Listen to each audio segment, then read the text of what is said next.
Piala Dunia 2026 sudah dimulai sejak 11 Juni.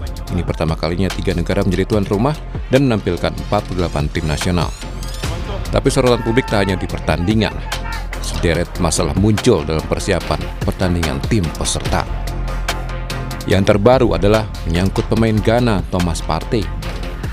Gelandang Villarreal itu tak bisa masuk Kanada lantaran visanya ditolak pemerintah setempat. Alhasil, Partey akan absen di laga perdana melawan Panama yang berlangsung di Toronto. FIFA mengaku tak bisa berbuat apa-apa lantaran tak terlibat dalam proses imigrasi sebuah negara.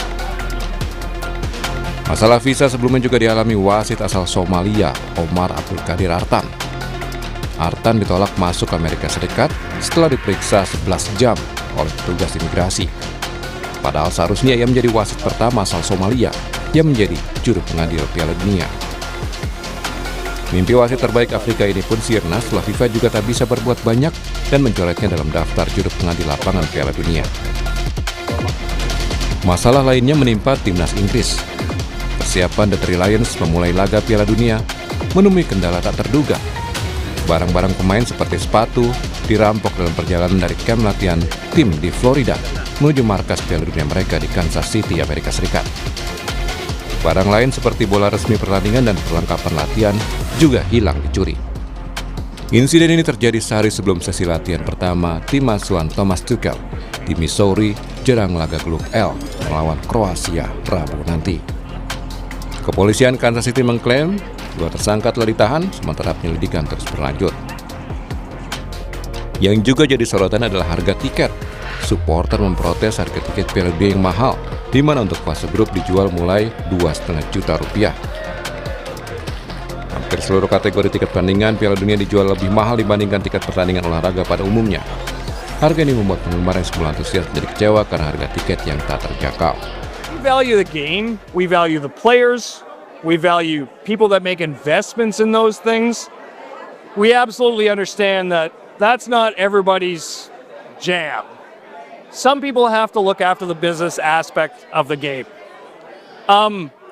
It feels like the business aspect of the game has taken precedent over every other aspect of the game in the lead up to this World Cup. And all we've heard is, this is what the market can bear, this is what the market can bear, this is what the market can bear, kind of over and over again. And it's like, the paying market is not the only aspect of this that needs to be considered.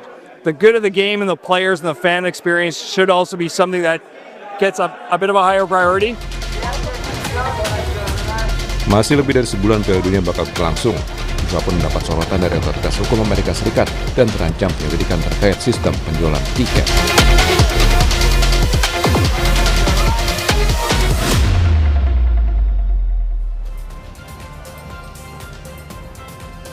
Tiga hari Piala Dunia berlangsung, sederet masalah belum bisa diatasi. Salah satunya kembali terulang soal visa pemain yang ditolak masuk di kota penyelenggara Piala Dunia dan tim Inggris yang juga sempat kemalingan. Dan kita akan ulas bersama dengan pengamat sepak bola Firzi Idris dan juga WNI yang saat ini berada di Amerika Serikat, Titania Talhouk. Selamat pagi Mas Firzi, Mbak Tania. Hai. Selamat pagi, Rem. Selamat pagi, Mbak Tania. Ya, selamat malam untuk Mbak Tania di Amerika Serikat ya. Saya mau ke Mas Firzi dulu. Mas Firzi, ya ini masalah di Piala Dunia di Amerika Serikat sepertinya mencuat terus gitu ya, terutama soal visa. Oke lah, visa buat supporter ataupun warga negara luar Amerika yang ingin masuk sulit gitu ya. Tapi ini soalnya ada pemain sama wasit ini yang bisa ditolak. Ini sebenarnya memang tidak ada antisipasi kah dari FIFA yang membackup mereka yang bertanggung jawab ataupun yang memang berkepentingan untuk pertandingan seperti apa sih, Mas?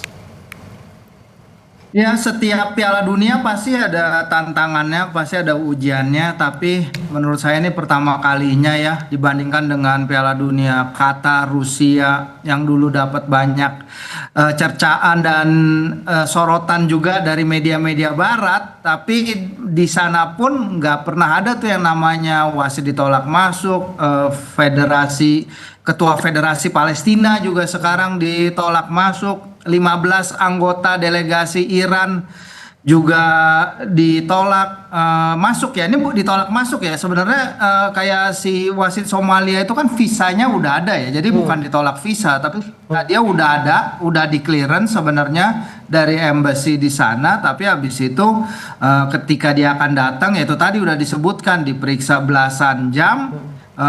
Ini pengalaman yang sangat gak enak ya. Aiman Hussein juga strikernya Irak. 12 jam dia bilang di bandara juga dicek, di vet, terus habis itu HP-nya dibuka-buka, habis itu untung dia masih bisa masuk si Hussein, tapi yang lain-lain bahkan fotografernya timnas Irak itu juga tidak bisa masuk. Jadi ini adalah masalah yang sangat serius yang sebenarnya Presiden FIFA Gianni Infantino dulu udah bilang bahwa semua akan bisa diterima di Kanada, Meksiko, Amerika Serikat, tapi sekarang yang terjadi adalah kebalikannya. Ini belum ngomongin jatah tiket yang 8% dari dari supporter timnas Iran juga akhirnya ditolak. Nah, ini yang menciptakan banyak serangkaian berita buruk lah terkait turnamen yang menurut saya ya layak dilayangkan ke Amerika Serikat ya. Gimana kondisinya kalau ini dibalik, misalnya ini Piala Dunia bergulir di Afrika terjadi kayak gini, ini bagaimana terjadi kalau misalnya ada di Qatar seperti ini, di Rusia seperti ini, pasti media barat udah sangat-sangat menyerang. Jadi ya ini adalah suatu situasi yang sangat disayangkan lah di Piala Dunia ini, Mas Bem. Kemudian kalau Anda melihat ini masalahnya sebenarnya di tuan rumahnya atau tadi Mas, sebenarnya koordinasi antara FIFA dan juga negara-negara tuan rumah yang mungkin kurang baik ataupun kurang bisa mengantisipasi hal-hal yang mungkin terjadi?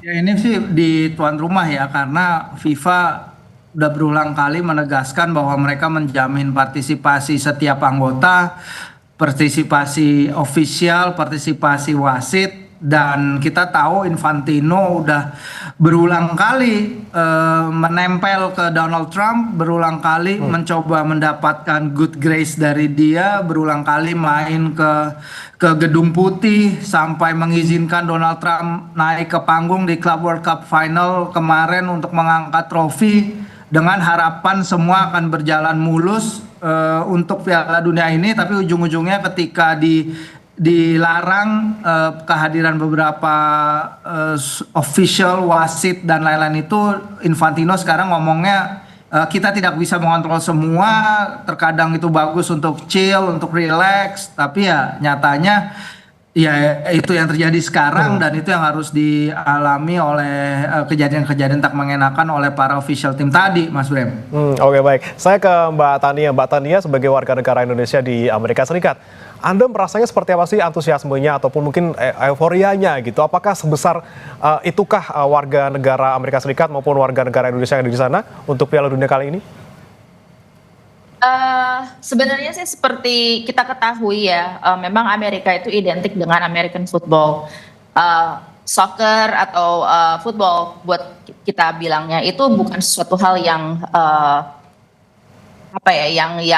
yang umum lah gitu. Tapi memang karena adanya Piala Dunia dan di sini kita jadi tuan rumah, saya rasa perlahan yang tadinya kita jadi tuan rumah Piala Dunia gitu. Tapi semakin kesini, apalagi terlebih kemarin US menang melawan Paraguay gitu ya, mulai sepertinya terlihat hype-nya makin wah gitu. Oh, kita ada di Piala Dunia gitu. Lebih seperti itu sih, bukan antusiasme yang seperti kita bayangkan di negara lain gitu. Oke. Tapi kalau antusiasnya tapi berbeda. Antusiasme berbeda karena kemarin menang gitu ya melawan Paraguay. Tapi kalau Mbak Tania melihat gitu soal persoalan imigrasi gitu, untuk di Amerika Serikat sendiri memang kalau ada pengamatan selama tinggal di sana, ini sering menjadi masalah gitu Mbak. Tidak hanya soal Piala Dunia ini, mungkin misalnya untuk warga negara lain yang kemudian untuk masuk ke Amerika Serikat, memang sesusah itukah? Sebenarnya sih ini isu yang menurut saya sangat-sangat sensitif ya.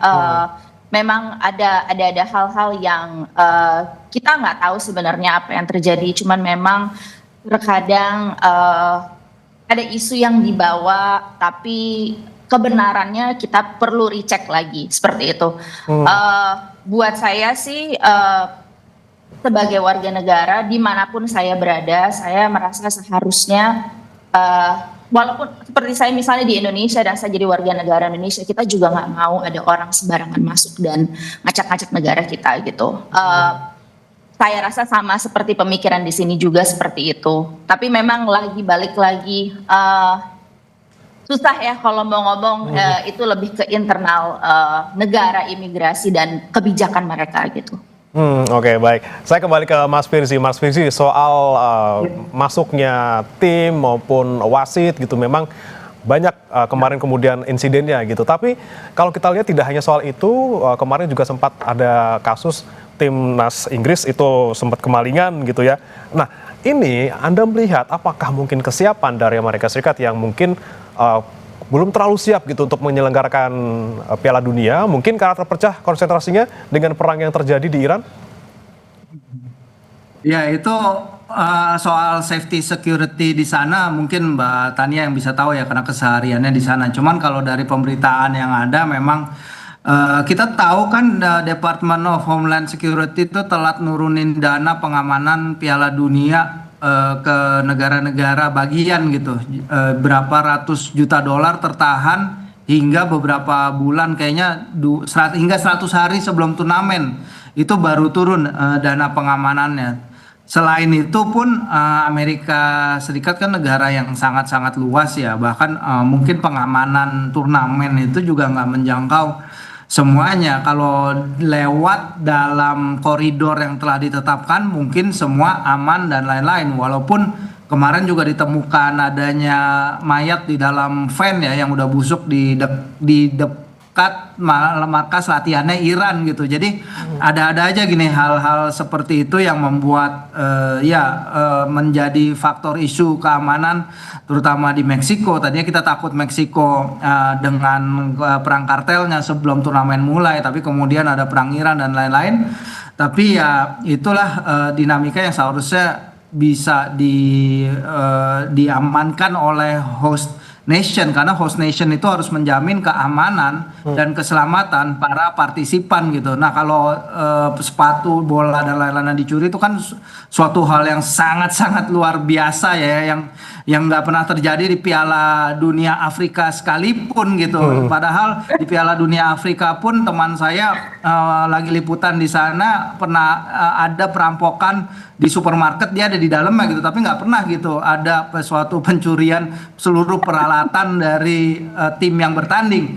Tapi mungkin kaitannya berita terbaru sih barang-barang yang hilang sudah ditemukan ya, semoga benar. Saya nanti harus cek ulang. Oke. Bukan sabotase ya. Ini yang menarik nih ya. Kemudian, tapi kalau bicara soal keamanan gitu Mbak Tania, secara umum lah di tempat tinggal Anda misalnya di Dallas gitu ya, ini seperti apa sih keamanan di sana? Apakah memang keamanan menjadi faktor yang sangat-sangat mungkin sulit gitu diperoleh oleh warga yang tinggal di sana? Jujur, saya di sini aman, saya berasa aman. Selama saya tinggal di sini, saya pindah ke sini tahun 2020, pas COVID tuh ya. Dan tidak ada kasus-kasus yang mengerikan yang sama seperti kita di Indonesia. Nggak ada mungkin kasus ini, kasus itu, tapi saya masih ngerasa aman, nggak ada masalah apa-apa. Memang ada sedikit kekhawatiran karena kita nggak pernah tahu, kayak misalnya ada acara-acara besar seperti ini gitu kan ya, takut ada kecolongan, sesuatu kita nggak ada yang pernah tahu gitu. Itu ada, saya rasa ketakutan seperti itu ada. Bahkan sempat ada ngomong juga mungkin sama teman atau gimana gitu. Aduh, kalau di tempat-tempat rame gimana ya gitu. Oke, relatif aman, tapi ada kekhawatiran gitu, apalagi ada ajang yang luar biasa besar sedang berlangsung di sana. Saya kembali ke Mas Firzi. Mas Firzi, kalau kita bicara tadi soal keimigrasian, kemudian soal keamanan, tapi juga ada nih masalah lain yang mungkin membuat antusiasme warga di sana sedikit berkurang untuk ikut menonton Piala Dunia karena harga tiketnya mahal, Mas Firzi. Anda melihat ini harga tiketnya yang sekarang ada di Amerika Serikat dan juga di beberapa Piala Dunia sebelumnya seperti apa sih, Mas? Iya, ini memang suatu hal yang luar biasa juga harga tiket ya. Ini kan Piala Dunia turnamen yang diperkirakan mempunyai pemasukan total mencapai 13 miliar US atau 231 triliun. Dan ketika pertama ditunjuk sebagai tuan rumah, Amerika Serikat mengatakan bahwa harga tiket di final itu maksimum ada di 1.550 US dollar ya, yang itu adalah 27,5 juta rupiah.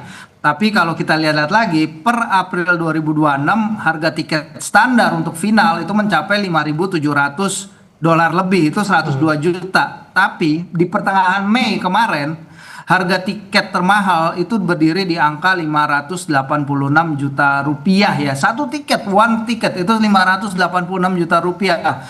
Sebagai konteks nih Mas Brem, terakhir kali AS menggelar Piala Dunia pada 94 itu tiket termahal adalah 475 dolar atau adjusted untuk inflasi sekitar 1.070 dolar atau 20 juta rupiah. Jadi itu ada peningkatan 1000% antara terakhir kali Amerika Serikat host Piala Dunia hingga sekarang. Di Piala Dunia 2022 Qatar yang juga banyak mendapat sorotan dari negara-negara barat terkait human rights issue dan lain-lain, itu harga tiket final paling mahal adalah 1.600 US dollar atau 29 juta rupiah. Ini ada hal disparity yang sangat besar sekali ya. Ini bahkan kemarin baru tadi malam Stan Collymore, mantan striker timnas Inggris dan Liverpool, mengatakan dia beli tiket Inggris Kroasia itu 199 pound, itu dia sekitar 5 juta dan ketika itu ada orang yang bilang, lo dapat tiketnya dari mana, murah banget. Jadi bagi orang sana ya mungkin Batanya bakal lebih tahu ya, ini 200 pound itu sekitar berapa sekarang, udah kursnya berapa, 5 jutaan lebih, itu masih sangat murah karena di stadion yang sama ada yang beli tiket itu 1.500 dolar untuk tiket yang paling jauh dari lapangan gitu. Jadi ini bukan lagi soal supply and demand, ini bukan lagi soal dynamic pricing, tapi ya ini siapa yang bisa bayar lebih banyak ya dia akan mengendalikan pasar. Dan terutama FIFA sendiri juga mengakomodir ini ya dengan cara mereka menjual tiket. Jadi ini benar-benar late stage capitalism at work di sana. Jadi semua harga ditentukan oleh mereka yang punya sumber dayanya. Nah, kalau menurut Mbak Tania sendiri dengan harga tiket sekian gitu, itu kalau kita bandingkan mungkin dengan kurs rupiah, dengan kemampuan daya beli masyarakat Indonesia, emang nggak ketaker gitu ya, nggak nanjak lah gitu, kita nggak akan nyampe ke sana gitu. Tapi kalau kita bandingkan dengan daya beli masyarakat yang tinggal di Amerika Serikat, dengan harga segitu, apakah worth it? Dan apakah Mbak Tania juga berpikiran, aduh mau nonton sekali-sekali gitu? Saya bicara di sini sebagai middle class ya. Saya nggak bicara sebagai yang di bawah atau yang di atas. Kita ngomong yang sebagai middle, karena rata-rata pasti di sini kita tahu orang-orang di sini rata-rata adalah middle class. Buat saya mahal. Buat saya masih mahal karena saya ada dengar sih waktu awal-awal memang FIFA menjual seharga kurang lebih 60 dolar, yang which is reasonable, termasuk murah begitu ya. Cuma tampaknya ini hanya bisa diakses untuk kalangan tertentu aja gitu, nggak bisa buat semua orang gitu. Saya cek lagi harga yang paling murah terakhir itu beberapa hari yang lalu itu sekitar 700 sampai 800 dolar, tapi itu juga posisinya yang udah jauh di sana gitu. Dan itu buat saya pribadi 800 dolar 2 kali gitu saya bisa beli tiket ke Indonesia, atau mungkin saya lebih baik nonton di Meksiko. Ngerti kan? Jadi itu ini saya juga bicara sama teman-teman kantor saya juga yang bekerja di sini begitu, mereka orang-orang sini. Saya tanya, penggemar bola juga kebetulan, mau nonton nggak, saya tanya gitu. Di rumah aja lah, dia bilang, paling kalau mau seru-seruan nobar gratis, dia bilang gitu. Jadi ya saya kurang tahu juga, ada beberapa pertandingan saya perhatikan juga memang ada kosong ya, ada beberapa posisi kursi kosong ya. Jadi saya nggak tahu sih apa alasannya, tapi saya rasa salah satu alasannya adalah ya harga, salah satu, mungkin ada faktor lain seperti kesulitan mungkin untuk datang ke sini untuk yang dari internasional gitu. Mungkin mereka satu udah mikirin harga tiket, mikirin harga hotel, mikirin yang lain-lain dan sebagainya. Itu kayaknya terlalu banyak yang harus dikeluarkan gitu. Oke. Nah, selain soal harga nih Mbak Tania, kalau menurut pandangan Anda mungkin sebagai warga negara Indonesia yang tinggal di sana atau mungkin juga sebagai penduduk di Amerika Serikat gitu, bagaimana sih melihat Amerika Serikat sebagai tuan rumah kali ini dengan mungkin berbagai macam masalah yang terjadi dan juga mungkin juga antusiasme yang ada di sana, seperti apa sejauh ini Amerika Serikat untuk menyelenggarkan Piala Dunia? Banyak isu memang saya tahu, mulai dari keamanan, mulai dari isu politiknya juga gitu kan ya. Saya agak bingung sih sebenarnya, berbeda dari tahun-tahun sebelumnya. Memang saya juga memperhatikan Piala Dunia di tempat lain. Waktu itu saya juga posisinya di Indonesia gitu. Mungkin ada sesuatu yang bisa dipelajari dari sini, setelah itu saya juga nggak tahu ya. Mudah-mudahan juga Piala Dunia kali ini berjalan lancar, aman, nggak ada masalah-masalah yang mengerikan lah begitu. Mudah-mudahan dari Amerika sendiri ya, saya berharap mungkin lebih ke ada sedikit lebih koordinasi lah mungkin dengan FIFA ke depannya, negara apapun itu. Baiknya bagaimana dicari jalan keluarnya, jangan sampai seperti yang terjadi kayak misalnya udah punya visa mau berangkat terus harusnya dari awal dong, oke, nggak bisa atau gimana gitu. Jadi jangan, ya supaya jadi lancar aja kondisinya gitu. Oke, baik. Koordinasi dengan FIFA gitu ya sebagai tuan rumah. Ya. Mas Firzi, kita melihat juga mungkin penyelenggaraan Piala Dunia kali ini tidak lepas dari masalah geopolitik gitu ya. Amerika Serikat yang sebagai tuan rumah ini kemudian mempunyai konflik yang sedang berlangsung juga dengan Iran. Dengan yang terjadi saat ini, seberapa jauh ini kemudian mempengaruhi kesuksesan Piala Dunia kali ini di Amerika Serikat terutama? Ya kan ada dua aspek ya. Kalau aspek di luar lapangan, visa, security dan lain-lain itu kan udah kita bahas, udah banyak dibahas. Cuman yang kita lagi saksikan dan akan kita saksikan kan adalah kualitas dari pertandingan yang disajikan. Sejauh ini kualitas yang bisa disajikan emang kita nggak bisa bilang salah satu Piala Dunia terbaik ya, walaupun nggak jelek juga. Kemenangan comebacknya Korea, Meksiko akhirnya menang di laga pembuka turnamen setelah 96 tahun.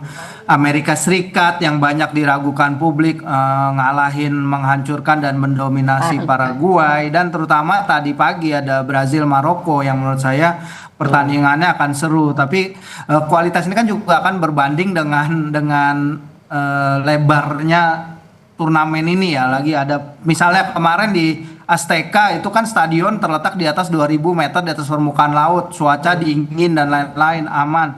Mungkin kalau main di Dallas, mungkin kalau main di Miami itu kualitasnya akan berbeda, karena tadi kita juga udah lihat tim Spanyol aja sampai harus memakai rompi es loh untuk mereka bisa latihan agar tidak kepanasan. Ini kan akan diterjemahkan ke dalam lapangan, mungkin akan kualitasnya akan berbeda dari yang permainan dilakukan di dalam kota-kota host city yang suhunya mungkin nggak terlalu panas. Jadi at the end of the day kualitas permainan mungkin akan membuat turnamen ini win or lose-nya juga ada di dalam lapangan. Terlepas kalau amit-amit ada sesuatu di luar lapangan yang sangat-sangat tidak kita inginkan ya. Tapi kalau di dalam lapangan, dan ini di luar lapangan kita lihat sebenarnya kalau mereka berkumpul, fans-fans ini luar biasa membuat suasana Piala Dunia jadi meriah sekali, terutama di Meksiko kemarin yang dapat banyak pujian. Jadi ya kita lihat seiring dengan turnamen berjalan, Mas Bram, apakah ini akan jadi turnamen yang sukses atau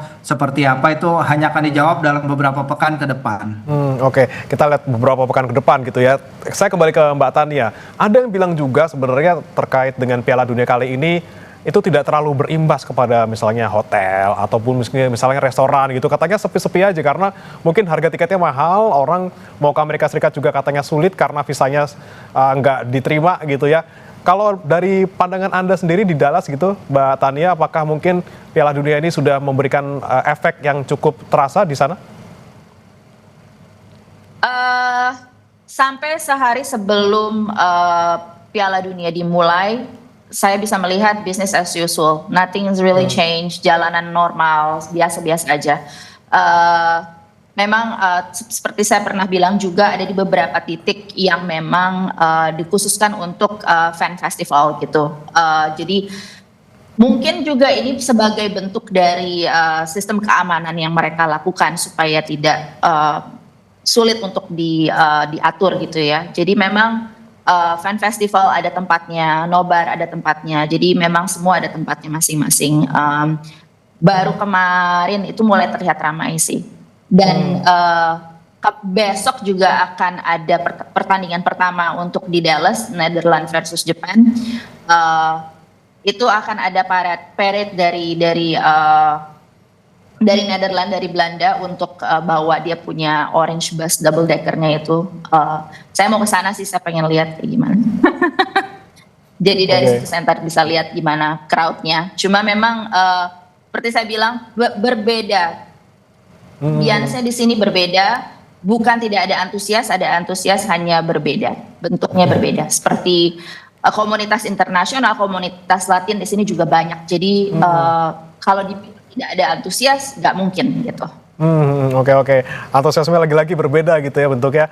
Saya kembali ke Mas Firzi. Mas Firzi, kalau kita mungkin saya tidak bisa menggeneralisasi dan belum punya data lengkapnya, tapi kalau kita lihat sepertinya kalau di Kanada maupun di Meksiko ini sepertinya jarang kita dengar ada masalah-masalah penyelenggaraan Piala Dunia dibandingkan dengan Amerika Serikat. Anda melihatnya seperti apa perbandingan antara tiga negara ini sebagai tuan rumah? Iya, yang paling adem ayem memang Kanada ya. Kayaknya nggak ada berita buruk sedikit pun. Kecuali yang pas ketika Kongres FIFA di Vancouver itu yang Presiden Federasi Iran nggak bisa masuk karena dia dulu anggota Garda Revolusinya Iran ya. Tapi kan di Iran itu kalau nggak salah semua orang tuh mungkin wajib 1 tahun apa 2 tahun gitu wajib militer sama Garda Revolusi. Jadi mungkin memang bagi sebagian besar juga akan ada kesulitan nih kalau dikaitkan semua dengan Garda Revolusi yang masuk dalam daftar teroris organization di sana ya. Ya kalau sejauh ini dari yang kita lihat di upacara pembuka at least tidak ada pemberitaan negatif ya. Fans Meksiko luar biasa, Azteca kemarin kita nunjukin betapa sakralnya stadion itu bagi Piala Dunia, udah 2 kali menggelar final Piala Dunia dan stadion yang sangat epic lah, sangat luar biasa, fansnya juga hebat, bahkan banyak yang menanyakan kenapa finalnya nggak di Azteca aja ketimbang di New York, New Jersey gitu, saking hebatnya. Nah ya kita akan nunggu lagi jangan sampai ada berita-berita negatif lagi, terutama yang berkaitan dengan keselamatan dan keamanan para ini ya, bukan hanya para delegasi tapi juga para penonton gitu. Dan kita akan seharusnya dan memang sudah seharusnya sepak bola yang jadi sajian utama di setiap Piala Dunia, Mas. Jangan lagi membahas safety and security terlalu banyak ke depannya, semoga. Oke. Tapi kalau kita sudah lihat gitu Mas, dari Amerika Serikat sendiri kan banyak kemudian catatannya dari beberapa hari sudah diselenggarakan Piala Dunia 2026.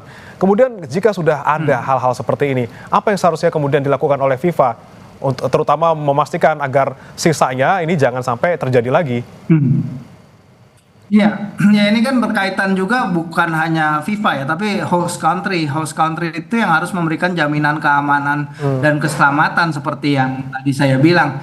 Dan ini seharusnya blanket kepada siapapun, tim peserta, delegasi, penonton dan lain-lain, itu udah harus jadi jaminan. Ketika saya liputan ke Piala Dunia Rusia juga banyak yang bilang keamanan para supporter tidak terjamin di sana dan lain-lain. Tapi itu absolutely salah satu turnamen terbaik yang pernah saya liput gitu, dari aspek kenyamanan peserta, dari aspek seperti ini aja gampangnya, untuk angkutan umum gratis saja di sana disediakan. Bahkan di Piala Dunia Rusia itu ada tiket antar kereta yang gratis, antar kota yang gratis bagi supporter yang punya tiket pertandingan. Jadi misalnya Moskow ke Saint Petersburg itu adalah perjalanan 6 jam 7 jam naik kereta, tapi gratis untuk mereka yang punya tiket, dan emang nggak banyak slotnya tapi ada. Dan ini yang mungkin sejauh ini masih belum bisa diterapkan di Amerika ya. Bahkan kereta antar dalam kota aja ke